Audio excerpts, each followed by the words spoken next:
and not so friendly faces.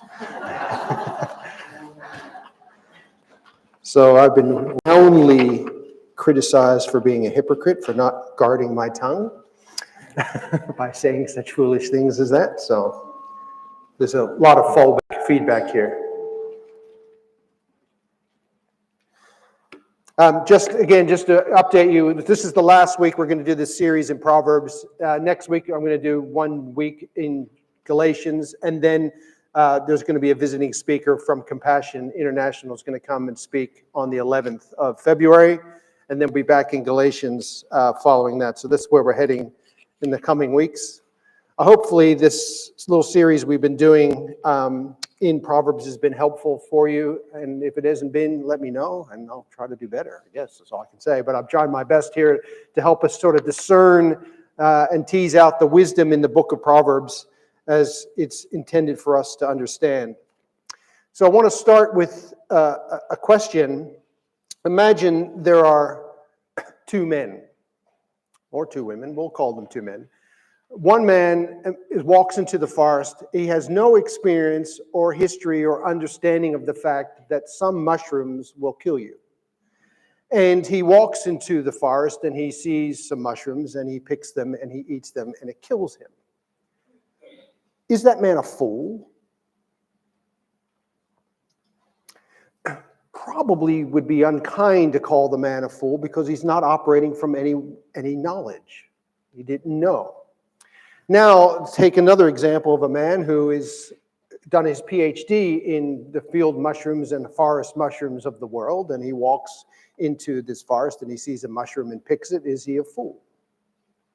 And he eats it and it kills him. Would you then call that man a fool? And we would say, yeah, that's foolish, because wisdom is not only knowing the right thing to do, but it's actually doing it. So wisdom is both knowledge and practice. And a person can be highly wise. You may consider me really, really wise and come to me and get for me to dispense my wisdom about your tongue and yet not really pay attention to anything I say, which would just simply therefore make me a fool. Just because I know the right thing to do doesn't make me wise. It's the application of knowing the right thing to do that makes a person wise.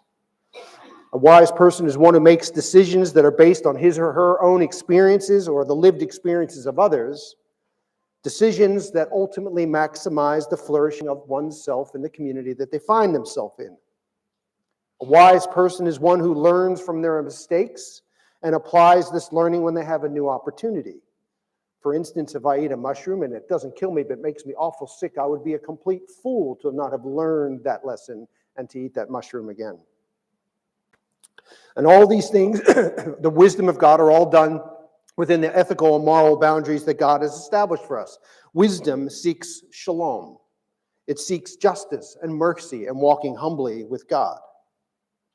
And so perhaps the biggest fool that you will ever meet, who is one who knows the right thing to do and chooses and makes a decision to not do it. And one of the wisest people in the Bible is a guy named Solomon. And Solomon ultimately becomes one of the most foolish people you will have ever met. Because Solomon, despite all his ability to dispense wisdom, never lived by it. In 1 Kings in chapter 3 and verse 9, Solomon is speaking to God as he becomes king. Solomon became king at about the age of 18 to 24 years. That's the assumption.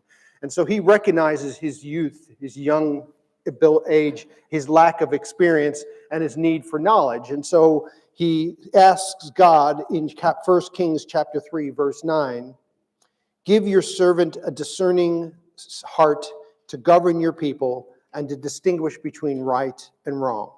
For who is able to govern this great people of yours?" He's asking for discernment. He's asking for insight. He's asking for God to supernaturally reveal to him the right course of action, the wise course of action to be taken in all circumstances, because he's either not surrounded by people who have the experience to feed into him, or because of his own lack of experience, he needs God to be revealing to him the wise course of action. He's doing what James calls us to do. Does any of you lack wisdom? Let him pray to God, and God will reveal. And God replied to Solomon in 1 Kings chapter 3, verse 12, I will do what you have asked. I will give you a wise and discerning heart, so that there will never have been anyone like you, nor will there ever be. And Solomon was extraordinarily wise. The vast majority of the book of Proverbs was written by Solomon. Ecclesiastes was probably written by Solomon. The Song of Solomon was written by, you guessed it, Solomon. A huge chunk of the Old Testament is written and compiled by Solomon or those who followed Solomon's teachings. Now, because Solomon was the wisest guy you will ever meet, it therefore follows that because of this failure to live out the wisdom he dispensed, if he was the wisest person by knowledge and didn't live by it, he's the most foolish person in the Bible. And that would surprise you to hear me say that, because if anyone would ask you who's the wisest, it's Solomon. But we're operating from his knowledge and not from his actions. In Deuteronomy, in chapter 17, God speaks to the nation of Israel about what to do when they appoint a king. In Deuteronomy chapter 17 and verse 14, the words read this, Deuteronomy 17:14. When you come to the land that the Lord your God is giving you, now these words were given to Moses while they were outside of Canaan, before they had crossed into Jerusalem, into the Canaanite land, before they crossed the Jordan. And when you enter into that land and possess it and dwell in it, then say, I will set a king over me like all the nations around me. And you may indeed set a king over you, whom the Lord your God will choose, one from among your brothers you shall set as king over you. You may not put a foreigner over you who is not your brother. So the first point is, the king has to be Jewish. That's the first thing. Only he must not acquire many horses for himself, or cause the people to return to Egypt in order to require many horses, since the Lord has said to you, you shall never return that way again. And he shall not require many wives for himself, lest he turn his heart away, nor shall he acquire for himself excessive silver and gold. And so God lays out this kind of requirement. And in verse 18, and when he sits on the throne of his kingdom, he shall write for himself in a book a copy of this law, approved by the Levitical priests. And it shall be with him, and he shall read it all the days of his life, that he may learn to fear the Lord his God by keeping the words of the law and the statutes and doing them, that his heart may not be lifted up above his brothers, and that he may not turn aside from the commandment, to the right or to the left. Now, that's a really interesting thing that God is saying to him. Notice what is required here of the king. He is required to sit down and write in handwriting the first 5 books of the Bible. It's an interesting exercise, you might think, that if you're going to call a pastor to a church, before you can be the pastor of our church, we want you to handwrite down the 4 Gospels. And we want to see that you've written it. And then once you've written them, we want you to carry them around with you all the time. They're handwritten Gospels, so that you never turn aside from the left or the right to the words that you've written. The point I'm making here with Solomon is he knew the word of God because he had written it down. He was supervised by the priests and the religious mentors of his day. So he starts off his reign well. He knows the word of God, and he asks that God will give him wisdom, and God offers to give him wisdom and promises to give him wisdom and gives him wisdom. And he therefore falls into it, but he falls into the biggest trap, or we can fall into a common threefold trap, a picture which I showed you before. Here he is, God is telling him, don't accumulate horses, don't accuse many wives, don't accumulate wealth, handwrite the Bible, always keep a copy by your side. And he falls into this threefold trap of disordered power, disordered passions, and disordered property. Because when you look at this picture here, horses, wives, and wealth, power, money, passion. This is what God is warning Solomon about, and any king that should show up on the throne. And lo and behold, this is exactly the 3-card trick that he falls into and collapses into. He placed too high a value on power, too high a value on passion, or marriage, or sex, if you want to put it in that way, and too high a value on property and possessions. A disordering of his affections, rooted ultimately in pride. This idea about not accumulating horses is God's words to Solomon, effectively saying, don't accumulate for yourself tanks, don't accumulate yourself armor, because horses were about strength. Horses and chariots were about a presentation or expression of one's power and force into the world. In Psalm chapter 20 and verse 7, his father David wrote these words, "Now I am sure that the Lord will deliver his chosen king. He will intervene for him from his holy heavenly temple." Now, David's speaking about himself when he says this. God will display his mighty ability to deliver. Some trust in chariots, others in horses, but we depend on the Lord our God. And so David is demonstrating that he is a man after God's own heart at this stage, because he would have written down those first 5 books of the Old Testament, and he would have known that not rely on horses and not accumulate horses, because his trust is ultimately in God. The issue here is one about power and about pressing power out from your own throne and relying on your own armies and your own strength. And God is saying to Solomon and to all the kings of Israel, don't rely on your armies. Don't rely on strength. Don't rely on tanks and armored personnel carriers. Rely on the Lord your God, because tanks and armored personnel carriers and horses and armies do not have the power to save. Only God has the power to save. That's his point. The temptation is to seek human power to deal with a difficult situation. The risk for kings is that they will rely on armies and not God.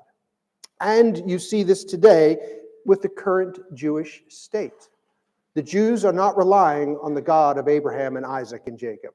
They are not relying on the Messiah that God had sent. They're relying on their existence, on their armies and the armies of the United States of America. This is their upon which they rely. And God says there is no trusting armies.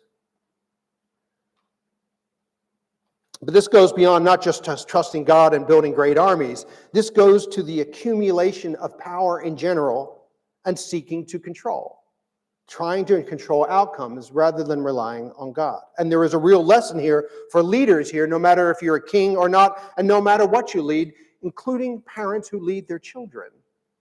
All of us, in some extent, lead somebody in some way, in some place. The more powerful a person becomes in any sphere of influence, the temptation for more control. And the more control you gain, the more power you want, and the more tempted you are to get more power, and you end up in this cycle.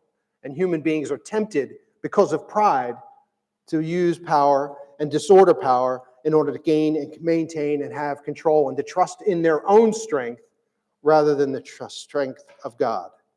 This is human, prideful, sinful nature. God may have given me authority, but now I will use my own strength to keep it. Or, since, at least in my own mind, I used my power to gain position of authority, I will continue to rely on my strength to keep my position and to increase my power.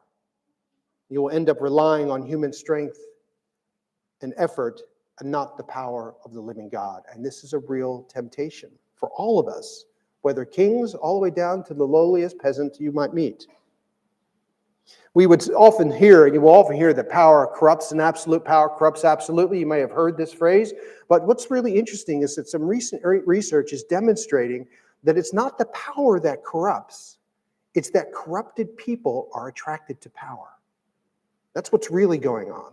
There's already a corruption in the person, and they're attracted to the powerful position because that's where I can really have some control. And so there's a real warning here for kings, all the way down to us as peasants, that the humble, prideful, sinful nature is going to want to seek out control and power. Everybody has power.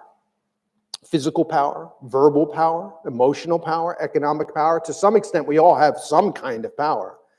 The more knowledge and more intellect and skill I have, ultimately the more power I will have. It's true. And authority is the legitimate use of that power. So you might be really skilled in church, and we give you the authority to use that skill. So that's what authority looks like. I have natural power and skills and talents, and someone gives me the right to use it.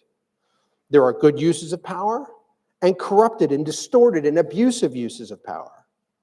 And God calls on all of us with power and authority, no matter how little, to not rely on it, but on God first, who is ultimately the dispenser of all power and authority. Jesus made it very clear, all authority in heaven and earth is given to me. God gave Jesus authority. And then Jesus dispenses his authority to his disciples, who dispense their authority to elders and churches. And that's the way God has worked all along. But ultimately, all power and authority must come from and be reliant on God. There is a temptation of all power and authority to disorder it and to corrupt it. And to do so is foolishness. As we'll see in a little bit, Solomon was guilty of this. He had power and authority given to him by God, and he allowed it to corrupt him, and it caused him grief. Secondly, this passion that God warns kings about too many wives. Well, you know the wonderful story of Solomon. He had 700 wives and 300 concubines. Now, what he's doing here is finding a loophole. All right? Now, you might hear the story of the little girl. She says to her mom, "Mom, can I go out in the street and play with the ball in the street?" And her mother says, "No, you're not to play with the ball in the street." 10 minutes later, she hears the screeching of brakes and yelling and screaming. She runs outside, and the little girl is outside. And she said, "I told you to not play ball in the street." She said, "I wasn't playing ball in the street. I was skipping in the street." Right?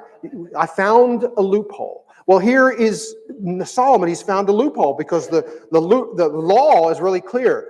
Don't commit adultery. Well, if these are all my wives, then I'm not cheating on anybody, right? Because they're all my wives, and I have possession of them all. So this is what he's doing here. He's found a loophole, and he's found his way through. Fools seek loopholes in the systems designed to aid in flourishing. In Proverbs 5:18, he tells his son, "The wife of your youth, the single wife of your youth, let that be the desire of your heart. Chase the wife of your youth. Delight in the wife, the single wife of your youth."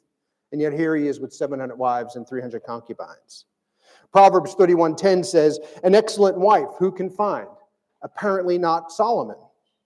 So he kept looking and looking and looking and looking. These women stole his heart from God, because eventually you find out that what he ends up doing, and you read about it in 1 Kings, is that he starts worshiping their gods and sacrificing to their gods and establishing idols and altars to their gods. And the word of God says they dragged his heart away. God warned them this would happen, and this is exactly what happened.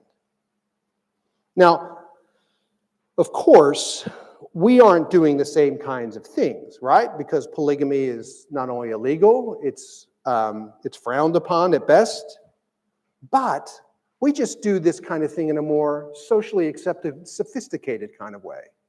So rather than get married at an early age, we wait until we're 20s and our 30s and remain single. And why do we remain single? So that we can have as many sexual partners as we like. We found a loophole. I'm not committing adultery because, well, I'm not married to any of these women, right? So that's okay. And so what research has demonstrated is that they expect that men will be more likely than women to prefer singlehood in order to have more casual sex with different partners. So this is the recent research has been done. Why are you remaining single into your 30s? One of the primary reasons men give, so I can have sex with as many women as possible. Women are asked exactly the same question, and as opposed to men, they're more expected to be more likely to be single because they haven't found the right partner. So they're sleeping around and dating, and they're not doing as much sleeping around as the men, but they're still doing the same kind of thing and going through multiple partners. Well, this is just polygamy without the name. That's all this really is. They found a loophole, and we become like Solomon, and in this sexualized culture of ours, passion has become enormously distorted. It's everywhere. But of course, now that I'm old, sex isn't a problem anymore, right? It's not an issue. I'm not chasing women anymore. was something really interesting. In 2022, there was a rapid, huge increase in the number of sexually transmitted diseases amongst people 65 and older in the United States, which is really interesting. First of all, it's baby boomers being stupid. But the other thing that's really interesting is why this is having the case, and it's because the same thing that's happened with young people who are having multiple partners, the ability to have sex divorced from children because of birth control when you're younger, and because it's not an issue when you're older, means I don't have to worry about it. I've divorced sex and procreation. It now just becomes a recreational activity. And of course, there are far more drugs making it possible for elderly people to engage in far more behaviors than they would have in the past. And so this is going on. And a large number of older adults living together in assisted living homes. And the next thing you know, nothing has changed. Age is not an issue here. Because in the end, a disordered passions and disordered sex lives isn't an age issue, it's a heart issue. And a disordered passion will steal your heart from God, which is why God told Solomon, don't accumulate for yourself many wives or sexual partners, because it will steal your heart from me. And he knew it, and he did it anyway. This makes him a fool. He knew the right thing, and he didn't do it. And then, of course, there's the excessive accumulation of property. In Ecclesiastes in chapter 2, in verse 4 and following, Solomon, in his wisdom, decides to tell you what he did. Ecclesiastes 2, verse 4, I made great works. I built houses and planted vineyards for myself. And notice how many times the words myself show up here. I made myself gardens and parks and planted them in all kinds of fruit trees. I made myself pools from which to water the forest of growing trees. I bought male and female slaves and had slaves who were born in my house. I also had great possessions of herds and flocks, more than any who had been before me in Jerusalem. I also gathered for myself silver and gold and the treasure of kings and provinces. I got singers, both men and women, and many concubines and delights of the sons of man, and I became great and surpassed all who were before me. I collected and I collected and I collected and I collected. The amounts of money and gold and silver that was coming into the coffers for Solomon was so much gold that silver was considered of no value. He didn't even worry about the silver, just threw that away as rubbish, because what good is silver when you got all this gold? Obscene wealth always comes at the cost of others. He took advantage of his people to gather a great deal of wealth in the form of high taxes and using the aliens as forced labor on his public works projects. And after he died, you can read about this in 1 Kings chapter 12, the people sent emissaries to his son to request the lightening of the work and the tax burdens that Solomon had placed on the people. From a biblical perspective, amassing wealth like this is a terrible abuse of power. Wealth in the extreme will cause you to forget that God is the source of all good. And wisdom, as we saw when we talked about money, is finding the sweet spot, not too much and not too little. The wise person finds the sweet spot. Wisdom is found in finding contentment. Solomon could not find contentment. You ask a rich person how much more money they need, just one more dollar. Just one more dollar. It's not money that is the root of all evil. It's the love of it that is the root of all evil. Because money is a necessary evil. Making it, the pursuit of it, and the evil associated with it, and the distorted elevation of it in one's life, this is the evil. Drug trafficking, sex trafficking, gambling, prostitution, pornography, scamming, theft, kidnapping, warmongering, government corruption, all find their root in a love of money. And in the end, these are all issues of the heart. And a disordered heart will place the good things of God and turn them into a God thing. That is, make them an idol. We will find our ultimate value and good in these things. I'm not really valuable until I have more power. I'm not really valuable until I have more sex. I'm not really powerful or more valuable until I have more possessions. As we saw with Adam and Eve a few weeks ago, they had their eyes opened. They became the determiner of good and evil for themselves, for what made right or wrong, what made for shalom in their own eyes, or as in the words of Judges, every man doing what is right in their own eyes. In a word, pride. Pride places disordered value on self above God and all others. John Stott said that pride is your greatest enemy, humility is your greatest friend. Now, if what I'm saying is right, and pride leads to these distortions, then the fool is the person who is proud, and the wise person is the person who is humble. If I am proud, then my perceptions are distorted. I'm self-deceived, and this disordered view of myself justifies me chasing, to one extent or another, too much power, too much passion, or too much possessions in a disordered kind of way. I can guarantee you that if you see a person with a distorted and disordered view of power, possessions, and passions, you know two things. They have a pride problem, and they are fools. Solomon lost or suppressed the knowledge of God, and spiritual darkness grows, and a psychological kind of switch happens. God becomes smaller, and he became larger.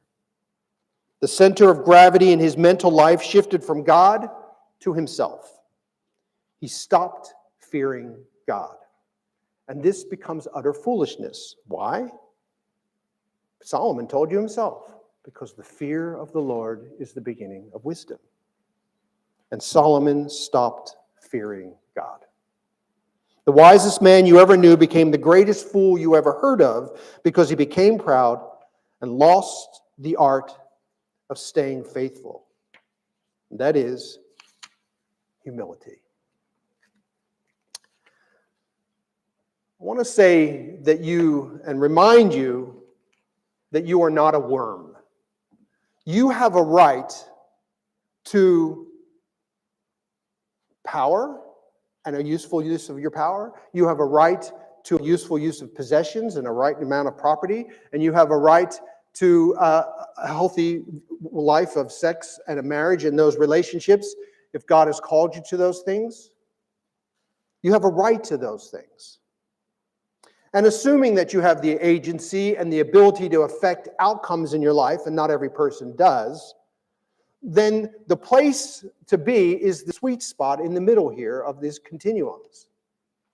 Some people are victims. For instance, most of the civilians in Gaza at the moment are largely victims. They haven't got agency here. Or those that were kidnapped and taken by Hamas. They don't have agency there. They were taken against the will. But these are extremes. For the vast majority of people, we have agency and power and ability to affect outcomes in our life. And when I have the ability to do those things, then the place of greatest wisdom is right in the sweet spot, where I'm not a victim, but I'm not acting like a dictator.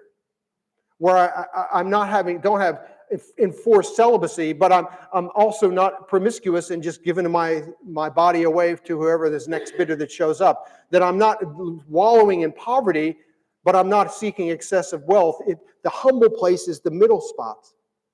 And therefore, if the humble place is the middle spot, humbleness and wisdom are intertwined. The humblest person you will ever meet is the wisest person you will ever meet. James, in chapter 1, verse 14 and 15, says that each person, that includes you, in case you didn't know, is tempted when he is lured and enticed by his own desire. Now, the word desire there, in and of itself, is not a bad thing. For me to have a desire to eat is a good thing. But when my desire becomes disordered and becomes gluttony, it's a problem. My desire to have sexual relationships is a good thing. For me to become promiscuous is a bad thing. So it's not desire in and of itself. And so the way to understand what James is saying is that each person is tempted when he's lured and enticed by his own disordered desires, his pride-driven desires, his foolish desires. Then when this disordered desire, when it is conceived, gives birth to sin, and when it is fully grown, brings forth death.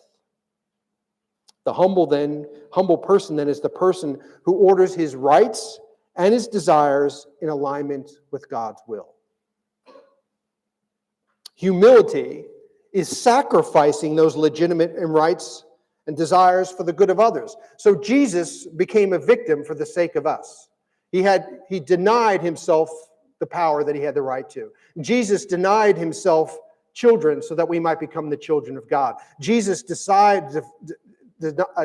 himself the wealth and poverty, wealth of being a king for poverty in order that we might become rich.